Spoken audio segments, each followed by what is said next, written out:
Destination Freedom.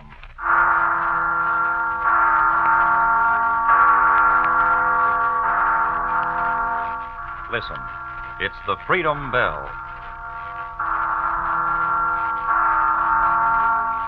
Aye, the Freedom Bell, my friends. And this is Paul Revere, called back from the shadows by the sound of the Freedom Bell to cry again a warning that the price of freedom is eternal vigilance.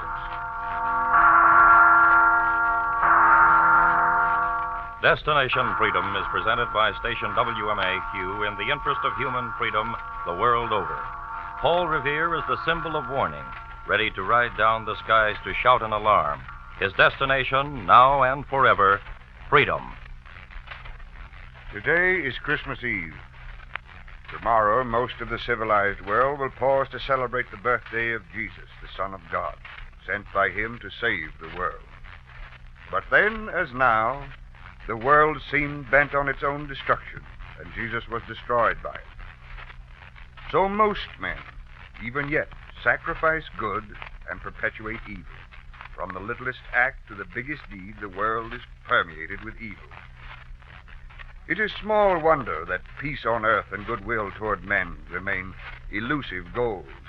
It is of greater wonder that man has not despaired, that he is willing to continue the search for peace, that he is ready to do battle to help himself and others to find it, in spite of himself. Man's heart must harbor the desire, the need for peace. There's Frank Johnson at his newsstand, busy selling newspapers and magazines on this Christmas Eve. You pass such a man on the street, you look at him and make certain observations based on what you see. Sometimes you're right, most times you're wrong. For no man can thoroughly describe another man from his outward characteristics. To know the complete man, you must know his thoughts. Frank Johnson has been blind for over 30 years, but day after day, there he stands. What are his thoughts on this Christmas Eve? Paper, mister? No thanks. Just glancing at the headlines. I guess Christmas pushed the war into second place. Well, I suppose one day a year we can afford to forget about our troubles and be glad we Americans still have Christmas over here. Yeah, we're lucky. Our boys in Korea can't be having much peace on Earth. I guess you're right. Wonder what next Christmas will be like. I remember one Christmas after the armistice, though I never saw the headlines of it. You fought in the First World War? Oh, yes. Yes, you might say I lived headlines in those days. Yes, sir. I spent Christmas in France in 1918. And I spent the morning of November 11th, 1918 in France, too. Though in a less comfortable place. It was a gray, foggy morning, about 11:15. A light rain was falling, at the wind-up of a thunderstorm, but you couldn't hear thunder in the Argonne forest. All you could hear was the sound of the guns. We had been fighting all night, and the men were pretty tired, laying there in the mud. And there was a machine gun nest just over a little hill, and it made sharp, funny little sounds. Now, someone had to quiet that machine gun. I knew I had only one chance in a million, but somehow I knew I was elected. So I began to crawl through the wet leaves, straight for the enemy's barbed wire. And suddenly, there was no sound at all. Just the rain pattering down. I had some sort of a crazy notion that it'd be safe to lift myself up a little to cut the wire so that I could get through. And I happened to glance at my watch. It was 11 o'clock. Oh, I'll never forget how still it was. It was as if the war had come to an end. Funny my thinking that even then. And then as I started forward, I felt the sting of lead. Just for a second, and I fell backward over the wire, where they found me. I'd been shot just a couple of minutes after the armistice was declared. And later, in a hospital just outside Paris, where I spent that Christmas, I was to hear another headline. Le président américain est arrivé en France. Le président américain est arrivé And the nurse, bending over my bed, translated it for me. It seems that your president is to pay France a visit, monsieur. Oh, why? He has come to sign the treaty, monsieur. There's to be a meeting at Versailles.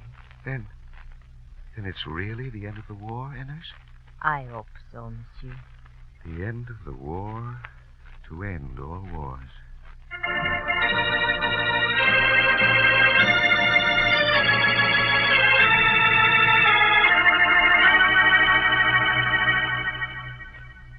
And so to the country which had given us the idea of liberty, equality, and brotherhood, had come our president with a dream of lasting peace.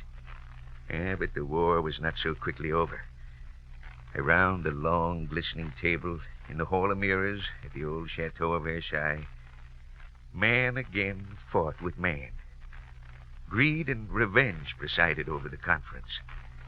And Wilson was sad and disillusioned. He returned to America to find the country gone wild with victory.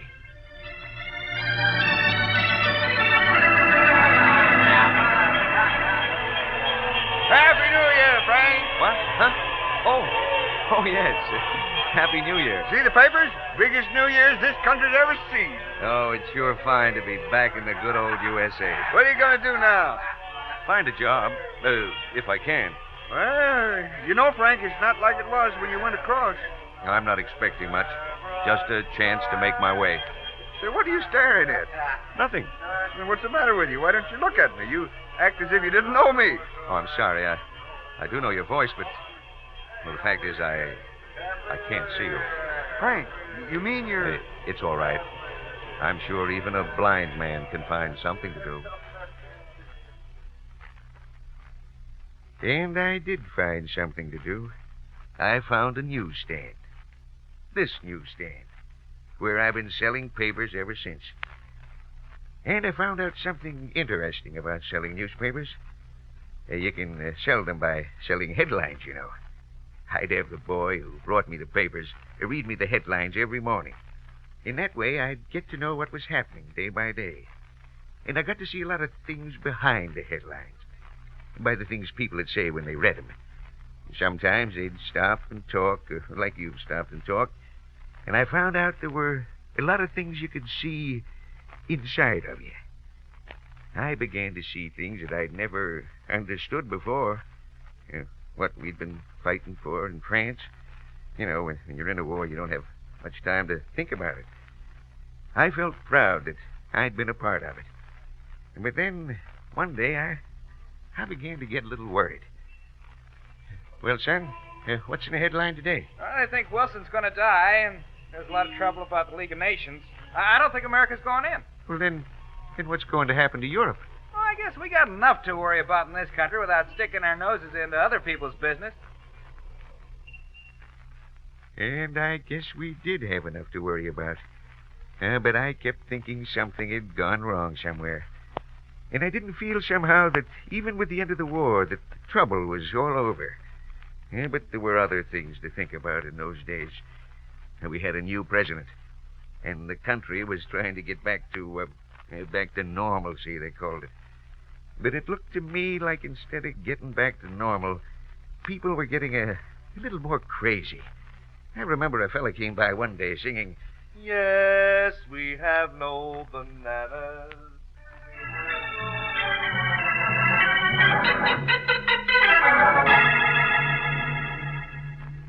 People were singing songs like that didn't make any sense to me. Maybe they didn't have to. And they sounded sort of gay and carefree and kind of pleasant. And then I'd hear about people playing some sort of a Chinese game, mahjong, I think they called it. And a fella came over from France saying, Day by day, in every way, I am getting better and better. Day by day, in every way, I am getting better and better. And that sounded sort of cheerful, too. Anyway, people were happy. Or seemed to be. They were making money. Even I was kind of prosperous. You remember when Coolidge came in and the way it seemed that he brought prosperity in with him. But every now and then, I'd get a feeling something still wasn't quite right, even then.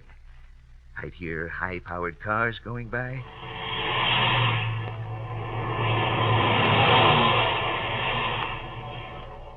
And I'd hear youngsters, practically kids, laughing. Laughing in a way that wasn't really laughing. Laughing the way people laugh when something hurts them way down deep inside and they want to forget about it. And I remember one day a girl stopped by the stand. I thought I smelled liquor on her breath.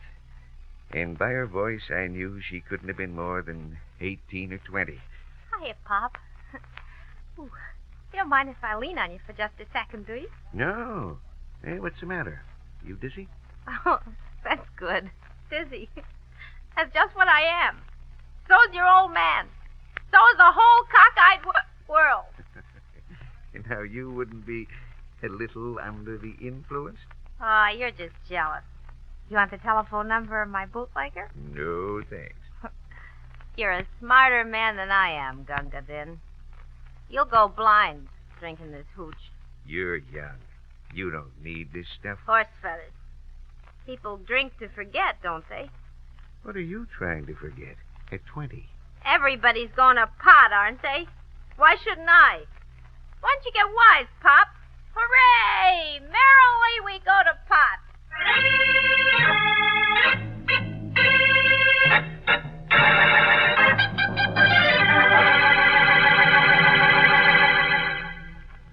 Yes, in spite of booms in Florida, stocks soaring on Wall Street, you got the feeling that it all wasn't going to last. I remember a popular song that came out about then. A man with a monkey came by one day playing it on his hand organ.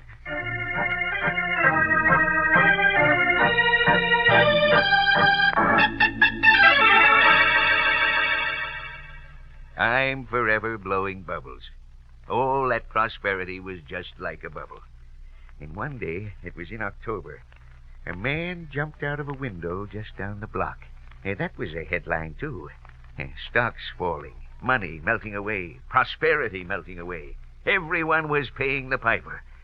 The news was bad then. But people still bought newspapers. They were still waiting for headlines that'd tell them the Depression was over, that somehow life had started again for all of them. And then there was a lot of whistling in the dark. Somebody said prosperity was just around the corner, and somebody tried to revive that Frenchman's motto.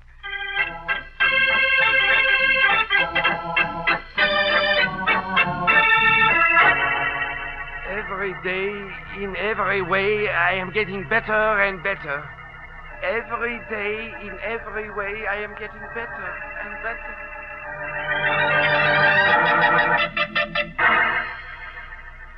The formula didn't work this time. The kind of prosperity men knew in the 20s was never to come again. And just as well, I thought.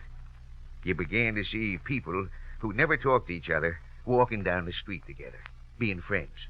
You began to see democracy working again, you might say. Everybody was in the same boat, and everybody was helping each other to get out of it. We got started on a new basis. Sometimes you get a headline like some professor saying we were in an economic dilemma. But at least we weren't living in a dream anymore. We were trying to solve things. And then, one day, like the echo of that thunderstorm in the Argonne, we found out that the world had gotten smaller. We could hear guns even over 3,000 miles of water. There was trouble starting all over again. Other people were trying to solve their problems, but not helping each other, fighting it out.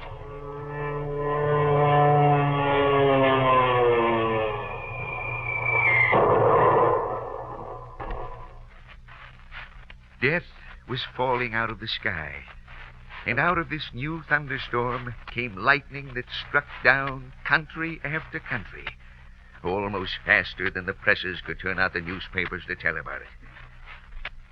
And then I got the idea that every day, instead of selling a newspaper, well, you might say I was selling a page out of a history book.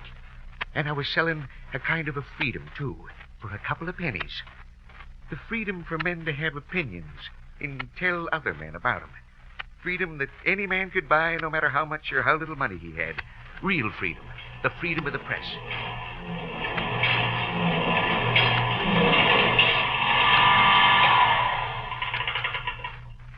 But the free presses were stopping in other parts of the world.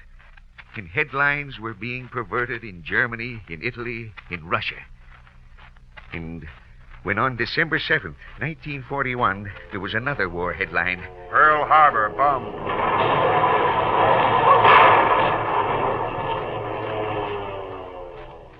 A man who was to make many great headlines for freedom said, Our course is clear.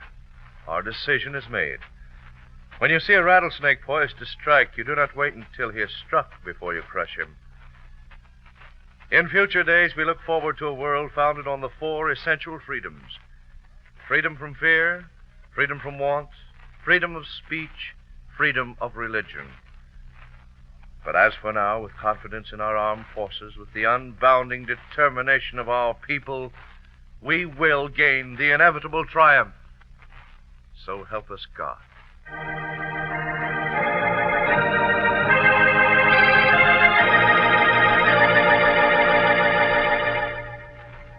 The headlines in World War II meant something personal to me, too.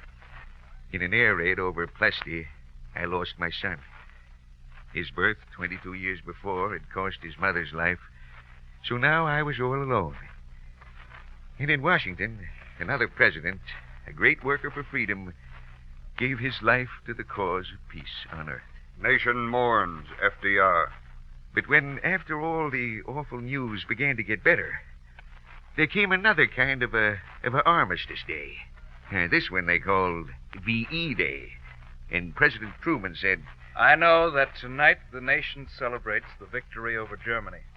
But here in Washington, we realize more than anywhere else in the United States that only half the war is over.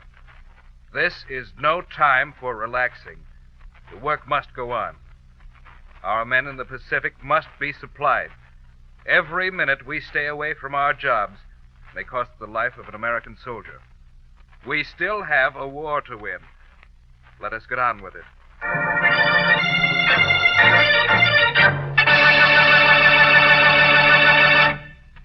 And toward the end of the war, there was good news from the Elbe River near the town of Torgau, Germany.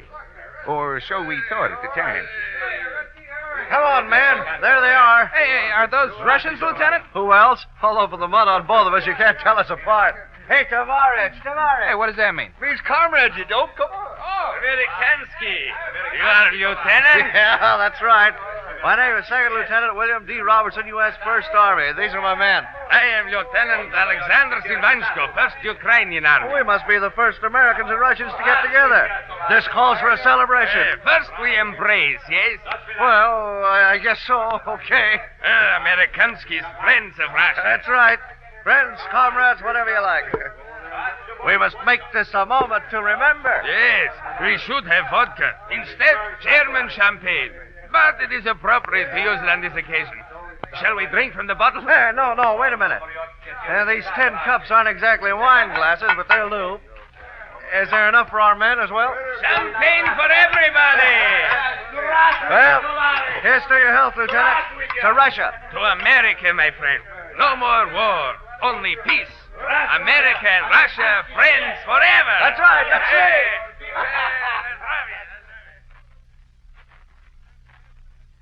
Only a handful of years ago, the world looked rosy. An organization of men met at San Francisco and made a United Nations a reality. Oh, it really looked as if the world wanted peace on Earth at last. Peace, harmony, cooperation. These were the keynotes struck at the beginning of the San Francisco conference. And somebody optimistically coined the phrase, last chance for civilization, to describe the United Nations organization. Nobody doubted in those days that everybody'd get together because everybody wanted the same thing, peace.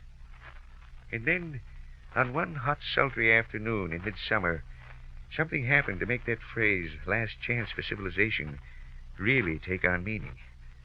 A single dynamic paragraph prepared by the War Department on an ordinary piece of mimeograph paper was released routinely to an unsuspecting group of Pentagon pressmen. And what a headline that made. One atom bomb was dropped on the industrial city of Hiroshima at 15 minutes past 8 a.m., August 6th, 1945. And on August 14th, just 5 days after the second atomic bomb had been dropped on Nagasaki, President Truman released the news that the world had expected for so many anxious weeks. This afternoon, the Japanese government has unconditionally surrendered. General Douglas MacArthur has been appointed Supreme Allied Commander to represent the Allies at the formal signing of the surrender terms by Japan. At long last, it was all over. The nation went wild with delirium.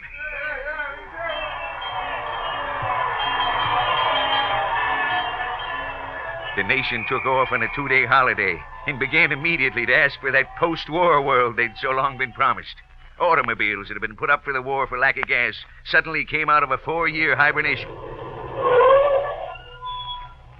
I want some gasoline. How many, sir? Fill her up. Hey, that sounds like old times, doesn't it? Yes, sir. You don't know what a relief it is to get rid of those coupon books. Hey, would you like a wash, sir? Not worth the trouble. I'm trading in this old tub any day now, as soon as the new cars roll off the assembly lines. And in the butcher shop across the street there, I'd like a nice, juicy T-bone steak about an inch thick. I'm sorry, madam. There's a meat shortage, you know. Oh, don't you know there's a war going off? Where's all the meat? If you haven't got a steak, how about one of those pre-war roasts I used to buy from you? We aren't getting in any meat, lady. We've got some weenies, if you care for those, and a couple of chickens left. Not getting in any meat, eh? Same old story. I suppose you expect me to get down on my knees and beg, as I've been doing all through the war. Well, the war's over now, and it's you who'll be begging for customers. I'm taking my business somewhere else. and all up and down this street, inquiring reporters made the rounds of average citizens, asking what they wanted most now that the war was over. And they got the universal answers. I'm going to buy a new home, one of those super-duper jobs where breakfast is automatically brought to you and where my wife has only to remember that it's Monday and all the contraptions do her laundry for her. I want some nylons. Aren't these the sight? I've been wearing them for 4 years. It'll be nice to have sugar back on the table for a change. I'm getting a little tired of using saccharin. Maybe I can get a new pair of shoes, too, without bothering with these ration books. Guess I can get a seat on an airliner again, too, without all that double talk on priority. But I really want only one thing. I want my husband back from the South Pacific.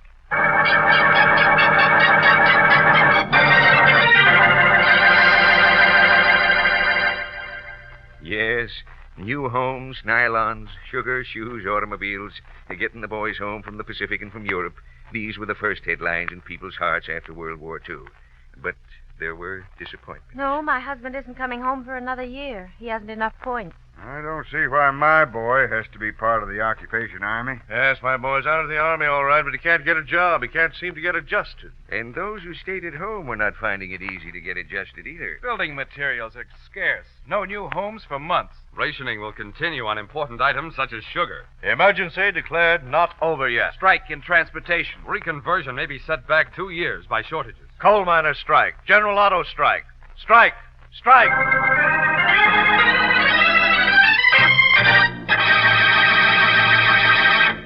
Labor was throwing off wartime restrictions and engaged in protecting the rights of workers.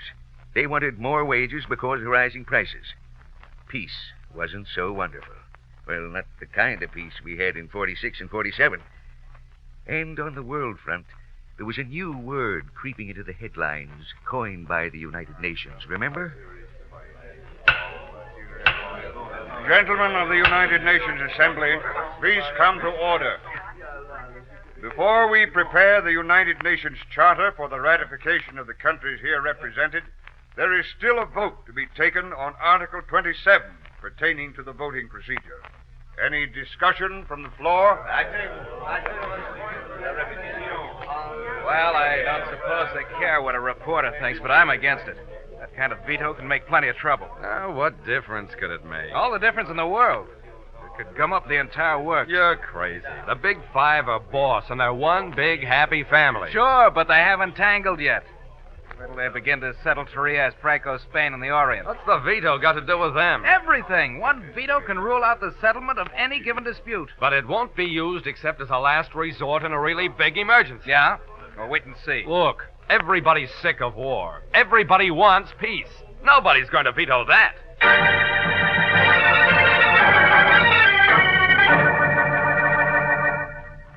Nobody was going to veto peace, eh? And the people in Europe, peace was just a new kind of nightmare, especially with red tape beginning to pile up again. People can't wait on theoretical decisions to be fed, to be given hospital care and shelter and clothes. People can't wait in the process of living and dying. One woman reporter wrote a headline for the last 1940s. The 4 horsemen outride the 4 freedoms. In Paris, a Frenchman returning from the Buchenwald concentration camp dropped dead from malnutrition at the door of his home. In Italy, thousands were too weak from tuberculosis to even read the glad tidings of peace. Across the Balkans, displaced personnel, dazed and homeless, were looting and ravaging a countryside which no longer cared what happened to it.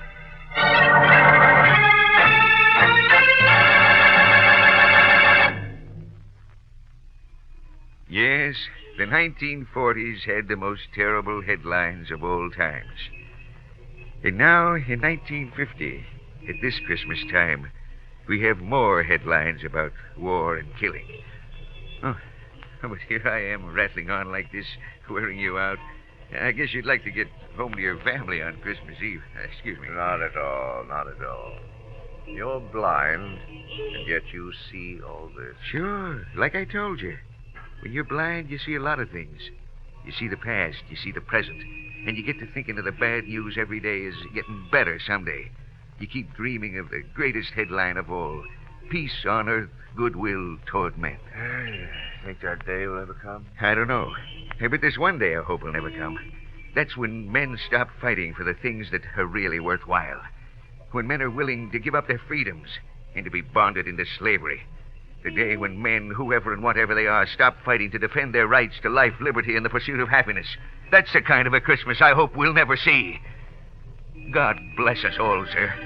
Because we can still say Merry Christmas and mean it.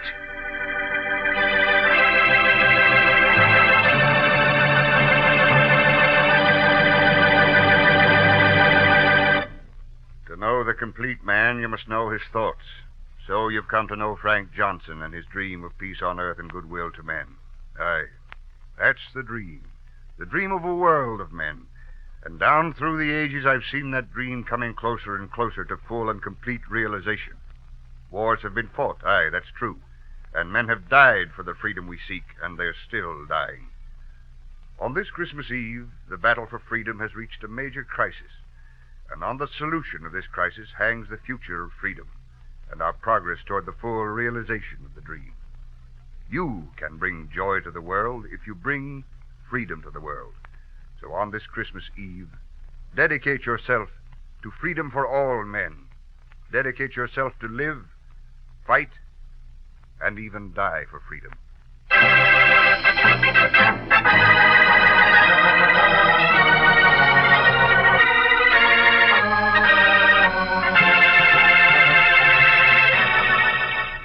Paul Revere, portrayed by Maurice Copeland, will return next Sunday to narrate another chapter in the story we call Destination Freedom, presented by station WMAQ in the interest of human freedom the world over. Today's script was written by Bill Hodapp and produced under the direction of John Cowan. Donald Gallagher played Frank Johnson. Other members of the cast were Paul Barnes, Geraldine Kay, Jack Lester, and Russ Reed.